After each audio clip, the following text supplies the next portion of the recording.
Hello, hello! Welcome to video number 2! Yes, I filmed it right after video number 1. Because I was just so excited to see you guys! So, as with everything, this is not a substitute for medical advice. Always consult your primary care provider before doing any changes, because this information might not be good for you specifically. So welcome to Patient Education, where I can really take my time and give you everything that I think you should know about a topic. So today's topic, I would have to say, is going to be one of the most common primary care complaints I seem to get. Insomnia. Everybody is having so much trouble getting some sleep. So what is insomnia? Having trouble falling asleep and staying asleep, essentially. So, what can we do that's free and effective for insomnia? So what I want to tell all my patients is to practice really good sleep hygiene. You're like, sleep hygiene? I'm going to clean my sleep? Girl, no. But you're going to clean up your habits as they relate to sleep. So what I mean when I talk about sleep hygiene is a series of daily habits. This is not a quick fix. This is not a sometimes thing. This is a lifestyle change. Wah, wah. But it's exciting because it's free and it's extremely effective. In fact, not everything, but most sleep medications, when they do the clinical trial, all you get to see is patient who got drug A got this much more sleep on a graph. But what they didn't tell you is the placebo, let's call it B, also got sleep hygiene. Group A got the drug and sleep hygiene. Group B just got sleep hygiene, and they got almost the same effect. So most drugs are only marginally better than good sleep hygiene, if at all, for most people. So let's get back into it. Also, if you guys hear random noises, I do apologize. I have a very active cat. She might make an appearance someday. So it's just Charlotte. Hi, Charlotte. So anyway, sleep hygiene is going to consist of a few things. No TV, no phone, no internet, no e-reader with the screen blaring at you 2 hours before bed. That's going to be a dream crusher for some kids out there, all on the YouTube and the TikTok and all that stuff. I'm telling you what, there's a few things about technology for the 2 hours prior to sleep that are important. Number one, it's the blue light. Our brains are wired when we see blue light, make the wake-up chemicals because the sky's out and the sky is blue. So thousands of years of evolution, or whatever you want to believe, when the sun comes up and the sky is blue, our brain makes the happy chemicals to, hey, wake up, buddy. So when you're looking at that screen, there's a lot of blue light on that screen, and your brain is saying, hey, wake up. It's daytime. Time to be up. Up time. Let's go get some food. Let's get up. Yeah. So we're going to want to not do that. And that's a really hard one. So a lot of patients are like, Nurse Practitioner Logan, what am I supposed to do at night? Because they do the Facebook, they do the social media, they do the texting, the YouTube, the TikTok, all the things. Well, you can take a warm bath. You can read a paper book with a soft light, not this crazy LED circle thing that I'm staring into now. And yes, it's nighttime, and it is less than 2 hours before bedtime, so I'm not perfect. But these are the recommendations. So you can read a book, journal, relax, do some light chores, anything but exercise. Because while exercise is a component of sleep hygiene, we actually don't want to exercise for the last, general consensus is about 3 to 4 hours before bedtime. So yes, exercise about 30 to 40 minutes. 5 times a week, honey. 60 minutes a day if you're a kid. And then there's other, general things about, of course, if you have some crazy condition, don't overdo it without asking your provider. But yes, exercise is our next thing that we're going to talk about. So, when do I exercise? Well, generally speaking, as much as I don't like to wake up in the morning is best because it sets up your metabolism for the day, keeps you awake, and it actually will produce some energy. And the longer you do it, you actually will feel the benefits and it'll get easier over time. But we'll talk about habits later, honey. We got lots of time because this is patient education with Logan, FNPC. So, what's another thing we can do for sleep hygiene? Okay, so we've talked about no screens 2 hours before bedtime. We did touch on exercise. Now let's talk about diet and drugs. So, what am I talking about when I say drugs? Yes, I'm talking about illicit drugs. You're not going to want to hit the coke, honey, right before bedtime. You probably know that. And in general, don't hit the coke at all. But we have plenty of time to talk about addiction too, and we will get there. So, show love for all my addicts out there, and I wish you a very safe and healthy recovery. So I'm not joking at your expense. But when I do say drugs, I do mean illicit drugs, over-the-counter drugs, and herbal supplements. So drugs can also be caffeine. You're not going to want to have caffeine after noon if you are a person who does not do shift work and you go to bed at nighttime. So if you go to bed at nighttime, which is generally for most people anywhere between 10 p.m. to midnight, no caffeine after noon, 12 noon. Such an early cutoff to get used to, or at least it was for me because nurse's lifeblood is coffee. Okay, y'all know I'm a little bit addicted to the coffee. I love it. But I cut it off at noon so I can sleep. Caffeine's also in other products such as energy drinks, teas, even some headache medicine. So make sure you're watching your over-the-counter consumption. Dayquil, some of the cold products that are suited for daytime, some pre-workout drinks have caffeine in them. So you're going to want to avoid caffeine after noon. And you're going to want to watch your drug intake throughout the day. General rule is we want to stick to about, a 2 cup of coffee max. So make those 2 cups real special in the morning and don't have them after noon. So far we've talked about, what was that? Y'all already forgot? Screen time. I know, no screens 2 hours before bed. We want to make sure that we exercise at our recommended level for our age and our general level of fitness. And this can be as simple as a walk. It doesn't have to be crazy. You don't have to have a Peloton. If you do, you will see my handle a little bit infrequently, honey. I'm not going to lie. I prefer to be outside. But the Peloton's really pretty and it gathers dust. But I do it about once a week. But you can do anything. You can walk, you can do calisthenics, whatever you like to do. Just make sure you're almost winded for at least 30 minutes at a time. So, let's talk about diet. So, my favorite website to tell people as a general guide is www.myplate.gov. www.myplate.gov.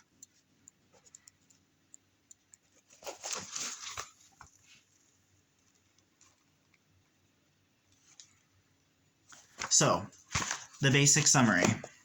Every meal, half your plate, veggies. Quarter of your plate, a good carb. And we'll talk about good carbs. What are we saying when we're saying good carbs? Basically, the less processed, the better it is for you. So what do I mean by that? Okay, so let's take rice, for example. Let's say instant minute white rice is like a real processed rice, right? It's easy. It's processed so that we can make it very quickly. Everybody's busy. I get it. But it's processed and it's white. So what's a better rice? Okay, let's talk about brown rice. Awesome. Better. Great. What about wild rice with all the husks still on it? Y'all seen that in the store? It has all the different colors of it. It's called wild rice. That is like a good carb, and that would be best. Another example would be like instead of instant mashed potatoes, highly processed, questionable powder form. How do they do it? I don't know, but they process it. A better option would be to actually bake a full potato with the skin on it. It's healthier. So that's kind of what I mean when I say a good carb, a less processed carb. And then a quarter of your plate is lean protein. So what is lean protein? Stuff like chicken, fish, not fried. You bake it. You go a little easy on the butter, honey. Y'all know. Visit the myplate.gov. It's pretty great. So, talked about diet. We've talked about exercise. We've talked about watching your caffeine intake, cutting it off at noon. Let's talk about the actual routine about going to bed. A lot of people work during the work week, and then they have the weekends off. So a lot of people go to bed the same time every night during the work week, get up the same time during the work week. But then on the weekend, they stay up late, they sleep in late, they're doing craziness, they're taking naps, all kinds of stuff. So actually the best sleep hygiene is to go to bed at the same time every night, even on your days off. So generally speaking, I like to get up around 6, so I go to bed around 9. I know, it seems like a lot, but it takes me a little minute to fall asleep. So I go to bed around 9, sometimes 10. Today 11. But we're not talking about me, honey. We're just talking about good habits. So, try to go to bed at the same time every night and wake up the same time every morning, even on your days off. What's another thing that we can do with sleep hygiene? So, we've all been there. You're laying in bed, you're staring at the ceiling, praying or hoping for sleep to come, and you're just up. You're just thinking about the world, thinking about your life, thinking about the thing that you said to that girl at work, and like, did she think that that was awkward because you think it might be awkward now? No, not everybody does that. Maybe just me, maybe a few. Whatever. You're thinking and you can't sleep. If you have trouble falling asleep and you've been laying there for more than 20 minutes, get up. I know, it seems weird. Get up, have a cup of caffeine-free herbal tea, write in a journal, read a little bit of a book, go somewhere else, not the bed. You can go to your little desk, you can stay in the room, but don't go to bed. Get up, walk around, come back and try again in 5 minutes. It does help. Sounds like it won't. What else can you do for sleep hygiene? Apparently, you can lock your cat out of the room because Meatball, also known as Charlotte, will bat you in the face if you don't. Oh, yeah, I know, honey. That's okay. Only the whole world knows now. It's fine, Meatball. So, what else can we do? Well, let's talk about the room. I know a lot of people who just like their room so much. It's their safe space. It's their happy place. And that's great. Sometimes you have a roommate. And that's your only space. Or maybe you're a kid. You live at home. That's the only personal space you have. What we want to do is make sure that you're actually not doing anything but sleeping in the bed. So don't make it your hangout place. Don't watch TV in bed. Ever. Don't do it. Because what it does is it tricks your brain that you think, ooh, I'm going to bed. Now my bed is fun time. It's time to watch TV. Yeah, murder mysteries. Woo! So, don't watch TV in bed. I know. Maybe get a really nice couch if you can. Watch TV on the couch downstairs. or whatever your living situation is, make a different area in your bedroom that you can have that fun time. That way, when you do go to bed, your brain subconsciously kind of knows, oh, okay, it's time for sleep. We're in the bed now.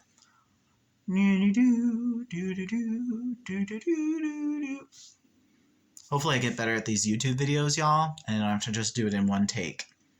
Y'all are going to look back at this video and be like, wow, you were so archaic for how young you are. Honey, I've been in school for like 7 years. I didn't do YouTube. I don't have a TikTok. I don't know anything about whatever y'all are doing. I'm an old millennial, honey. Anyway, back to sleep hygiene.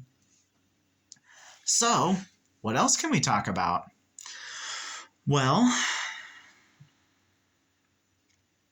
cigarettes. Cigarettes have nicotine in them. And we're going to have a whole other video on support for my people who are addicted to cigarettes. Because I do wish that everybody would quit. Because it's not good for you. I've been an intensive care unit nurse, and I was an ER nurse before going into nurse practitioner-ing, or whatever we're calling it. And before primary care, I guess would be a better, more eloquent way to state that. But I've seen the effects of long-term smoking. And my goal is that I want all my patients to be able to live to retirement age and enjoy your retirement. And if you are smoking or vaping, that is not the thing. It's going to catch up with you. And it's a nasty, nasty, long lung disease dealing with it. Also, vaping is worse than smoking. We now have the first 10-year medical studies that say that. There's a lot of heavy chemicals, heavy metals. We're going to go into that too. But I'm so excited to meet you guys. I'm just going all over the place. But let's bring it back to sleep. And nicotine. Nicotine is a stimulant. Yes, nicotine is a stimulant. So if you are a smoker, don't smoke at least 3 hours before bedtime. And really, let's try to quit. Do you want some Nicorette? Because I want to prescribe it for you. I can't over YouTube though, y'all. But you can buy it over the counter in the United States. So good luck on your smoking cessation journey, and we'll make a video to support you. So, what else can we talk about sleep? Make sure that your bedroom is comfortable. You will fall asleep a little bit better in a cooler environment. So if you have a fan, that's great. Don't dress too hot. Don't dress in tight clothing. Don't have anything too tight around your head. You know, I know some people sleep with a bonnet or something like that. Just make sure it's one that fits you and it's not causing you to have a little bit of restriction and give you a headache. So make sure you're in comfortable clothes, and if you can, set the temperature a little bit on the cooler side will actually help you fall asleep faster, because it gets colder at night on Earth, wherever you are. I think. I didn't do so well in geography, so I'm sure somebody will tell me if I'm wrong. But in the majority of places, it gets colder at night. So that's another trigger that through thousands of years of us being human, our brain says, oh, it's getting a little cooler. Time to go to bed. It's a little darker. Time to go to bed. And they make the sleepy chemicals. So let's talk about NyQuil, Benadryl, melatonin. So I tell all my patients to try the sleep hygiene first. Then, if that doesn't work after 6 weeks of trying it, yes, honey, 6 weeks, then we can talk about medication. But it's not safe to take Benadryl every single night for years and years and years. I'm talking like over 10 years for most people. Now, if your doctor is prescribing it to you, or your nurse practitioner, or your physician's assistant, have that conversation with them. But as a general rule, if you should be taking sleep aids for more than about 10 to 14 days at a time unless you're under medical supervision. And that's my TED Talk. Just kidding. It's not a TED Talk. I don't have the rights to say that, I'm sure. This is just a regular YouTube channel. But anyway, sleep hygiene. I hope this has been helpful. I'm sure there's something I missed because I just did this off the cuff because I was just so excited to see you guys. I hope you have a restful night's sleep and try some of the tips and tricks and see if they work out for you. Well, this has been Patient Education, topic of sleep hygiene with Logan, the NP. Good night. Sleep tight. Don't let the bed bugs bite.